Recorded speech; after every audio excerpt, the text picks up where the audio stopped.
Sabasaba and Kenya's new youth revolution. Are we witnessing a tipping point? On today's episode of Different Perspectives, Kenya marked the 35th anniversary of Sabasaba, the historic day that sparked the country's transition to multi-party democracy. But instead of a solemn commemoration, Gen Z-led protests erupted across Nairobi and other major cities on Monday. These protests are driven largely by digital mobilization and deeper frustration are pushing Kenya to the breaking point. I spoke with international consultant and political analyst Michael Agwanda, live from Nairobi, to explore what this movement means for the country's future and why the youth aren't backing down. Okay, let's begin. Joining me from Nairobi, Kenya is Michael Agwanda, a political analyst based in Nairobi, Kenya. Hello, Michael. It is nice to talk to you, Paul. Mr. Agwanda, you are on the ground in Nairobi. Bring us up to speed. What's happening there? My understanding from what I've seen in being reported in the media is that the young people are back on the streets. There is heavy police presence. Bring us up to speed. What's going on in Nairobi? Today in Nairobi at about 4 a.m., the policeman woke up and had roadblock mounted in all the major roads leading to the CBD of Nairobi. And so when people woke up to go to town, first of all, it was vehicles that were being stopped from accessing the CBD of Nairobi. Later on, they stopped anybody, including the pedestrians that were going to Nairobi, especially the CBD. I happened to have been going to one of the media stations, K24, this morning. And so before 6 o'clock, I was out. I had to make 2-3 rounds to pass through the roadblocks to be able to go to K24. Because of the cops that had put spikes in the roads and blocked the roads with tractor trailers and lorries and a huge presence of police contingent in all the roadblocks. The situation today in Nairobi was tense. There was no activity going on in the CBD. All the shops were closed. And people were not opening businesses, neither were they going to their offices. But we knew very quickly that if they had blocked the access to the CBD, that there would be a lot of people that would be blocked a little bit out of town. And as the number will increase, those will turn into the demonstration that perhaps we were expecting, which has happened. And so we have places like the peripheries of Nairobi that there were a lot of demonstration realized and a lot of police presence there, a lot of roads barricaded by stones and boulders, and so the accessing town or even accessing those little places became a mayhem. The truth is the demonstration of today was organized by the young people called the Gen Z. This was not their day. Remember that their day was on the 25th of June. That's correct. And there was a huge demonstration in the country. And there are few numbers that were lost as a result of the altercation and the fight between the Gen Z and the police that did not want them to access some institutions in this country. But this is a day that was commemorating 35 years ago, 1990, July 7th, that the young people then decided to fight the then president and the single party rule to get a multi-party democracy. And so it was a day to commemorate the people who died 35 years ago in the fight for democracy and a multi-partyism in this country from one single party, which was KANU then. Instead, the Gen Z decided that they will hijack this day and make it their day for demonstration. And in their way of operating, they called each other using social media and gathered each other to be in the city and many, many other places and demonstrate on their own issues. And some of the issues they're talking about are lack of employment, corruption in government, unemployment of younger people, cronyism and nepotism, tribalism, and mainly they are saying that the government is not being run well. And so they want answers. And before they get those answers, they're vowing to continue demonstrating every single opportunity they get. Is this something that is sustainable? Can they sustain this kind of pressure to bring pressure to bear so that the government can respond accordingly or respond to some of their wishes? These young people can sustain this demonstration.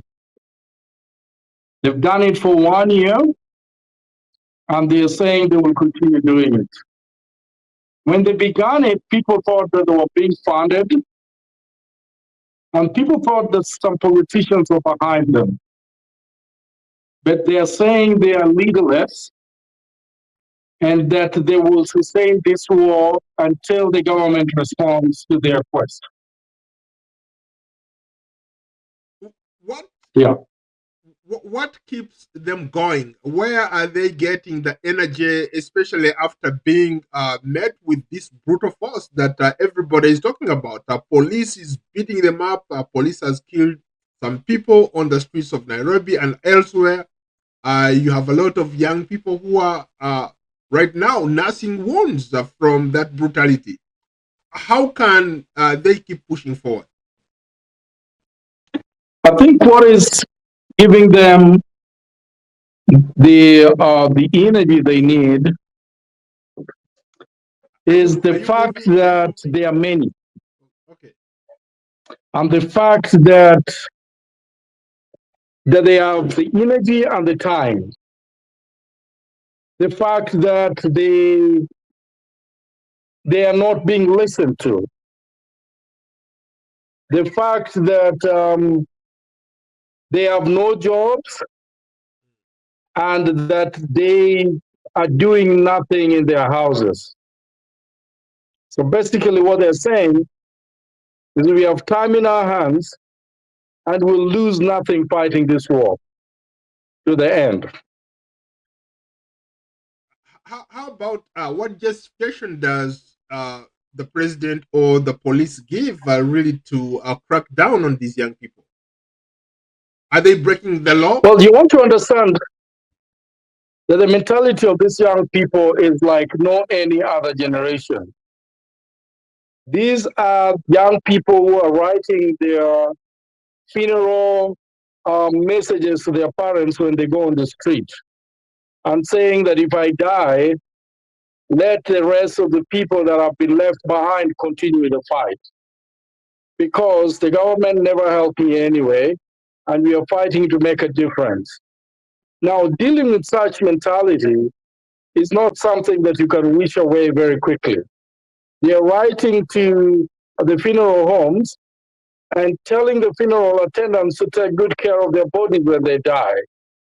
Now, the zeal and the commitment, the determination to be heard and also to make sure that they fight this to the end of it is there. And so they do not fear the police because they've seen some of their colleagues killed on the street. And that is why they keep on coming. Now, that is a serious determination. You see, for any movement like this to succeed, there has to be some forces that push and some forces that pull. So, based on your analysis or looking at it from an analytical point of view, what are those forces that keep pushing these people to go for it? And why is it that the government, on the other hand, is also pushing hard to keep these guys off the streets, but they have failed? Some of the forces that are pushing them to go on the street is lack of jobs. They're well educated and they're doing nothing in their homes with all the knowledge they have. Now, that can push you to go out there to seek for something to do. Two is they are the biggest population in this country, and as a result, they feel that their voice must be heard. Three is the government seem not to address their issues directly, and that is annoying them. That is putting them on the street. And when the government repulses them with force and with the energy they have, they retaliate by throwing stones and objects to the police force. And there are some cases where they've actually chased the policemen away. And as a result, they're seeing that in their fight on the street, they seem to be winning. And that gives them the energy and the zeal. The government, on the other hand, has embraced the opposition. And they thought that if they did embrace the opposition, then the demonstrations will go down. Unfortunately, the demonstrations have not gone down, but they've been escalated. So I really think that what the government needs to do is to address the issues that are being raised by the young people one by one and make changes. And when they do make those changes, perhaps you might see very few demonstrations. But if they don't, I guarantee you we're going to see more demonstrations in Kenya. Michael, what happened when President William Ruto was campaigning? He really campaigned on the platform of trying to help young people. I remember him coining the phrase hustler. He was hustler number one, and everybody else was like hustler. Everybody looked up to the president because his voice, his message resonated with these young people. What changed? I really can't tell what changed. The presidential slogan was for the hustler, for the suffering vegetable vendors, for the motorbike riders, and the small person to be lifted up. They call it bottom up. Well, what people are saying is the bottom up philosophy might have been a campaign slogan, but not necessarily what is happening today. And I think that's where the problem is. People are seeing a very big disparity between this campaign slogan and promises to the actual implementation of the same. And I think that's where the issue is. Remember, this is a digital world, Paul, that somebody can put you into perspective. What you said yesterday when you're campaigning and what you're doing today. And that is why it's so easy to catch up with politicians now. In our age, there were no X and WhatsApp and all the media availability. Everybody seems to have a phone in their hand and they can compare what you said and what you're doing. And that's why it is a little bit difficult to reason and even to tell the Gen Z something else other than what they're saying. You know, you brought up a very good example. There used to be a famous Democratic governor in New York called Mario Cuomo. He came up with the phrase that when you campaign in prose, and when you're governing, you govern in poetry, right? Meaning that when you are campaigning, you have to come up with this rhetoric, this messaging that is going to get you the votes. But then once you are elected, once you get into office, reality kicks in. You are like, okay, I campaign on these promises, but the reality is that we can't get things done. So you get into this governing. You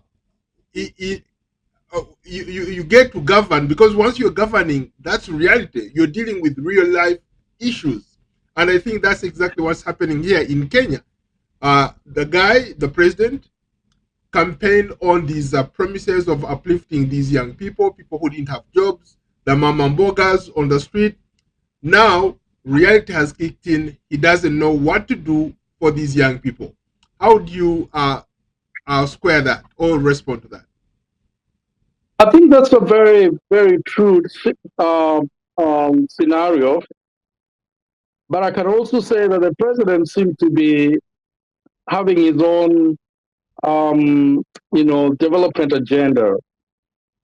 Those development agenda are the ones that seem to be not understood by the Gen Z, because what they want is not necessarily what the president is passionate about and what the president is doing. And I think that's where the problem is. Can he keep these kids off the street? With all the might that he has, can he keep these kids off the street? Well, it is not going to be easy. These young people, their needs and their questions must be addressed. If we don't, they will be on the street. I've also heard people say that maybe it's time for a regime change. Do you think under the current constitution, President William Ruto is in his first term, elected by the people of Kenya? The young people want him out. You think that's realistic in any way? Well, we have a constitution, and a constitution has a term limit for the president for 5 years. Nothing stops the president from resigning if he wanted to, or if people wanted him to. Nothing also forces the president to stay in for 5 years if he feels that enough is enough. But the president has categorically said that he will serve his term, and is hopeful that he will still get his second term. As to whether that is going to be possible in 2027, I cannot say now. But if elections were to be done today, I don't think it will be very good for the president. Earlier you brought up an interesting point. You said that these young people are leaderless. They don't have a leader. They don't have anybody up there at the forefront of this revolution. Now, given the circumstances or whatever is going on, if these young people are able to force maybe a regime change, who would take over? Well, I think what they are saying is they're leaderless. And that is in itself a way of saying that we don't want to be the president of the nation, but we want people of integrity to run for this office, that we can support them. I think that is the most important thing and critical thing, that they're not thirsty for the leadership as a young people, but they're saying, who is in this country that can campaign on the platform of lifting the standards of the people, opening businesses for the people? Who is in this country that will be able to listen to the young people, will be able to fight corruption, will be able to have institutions run without interfering with them, whether it is the education system, whether it is the health system, whether it is the just infrastructure. And I think that's good enough, that people of integrity and of honor can run for the office and they can get support from the young people. Michael, when I was doing my research about you, I learned that you are one of those people of integrity. People are highly regarded in the community. If an opportunity like that came to you, would you take it? I will. I know you have to run, but any final thoughts? Is there an end in sight in regard to what's happening in the streets of Nairobi and elsewhere in the country? For now, I can say that today was not a very good day, because this is the first time we've seen a demonstration planned by the Gen Z, and the police and the security forces are literally blocking all the access road to the city. This is the first time we've ever seen such a thing. I strongly believe that there are better ways to avert crime, because we've also realized that there are some people that come and mix with the Gen Z protest, and their plan is to loot and to steal and to cause mayhem. I think the cops need to be able to put a lot of intelligence in this and arrest the bad people, but allow demonstration according to the law to continue. Michael, thank you so much for your time. You're highly welcome. Yeah. Michael Agwara is a Kenyan consultant and international political analyst based in Nairobi, Kenya. We want to know what you think about the Gen Z-led protests in Kenya. Share your thoughts in the comment section below. Of course, don't forget to like, follow, and subscribe to Paul Ndiho on X, Instagram, Threads, Facebook, LinkedIn, Blue Sky, and YouTube.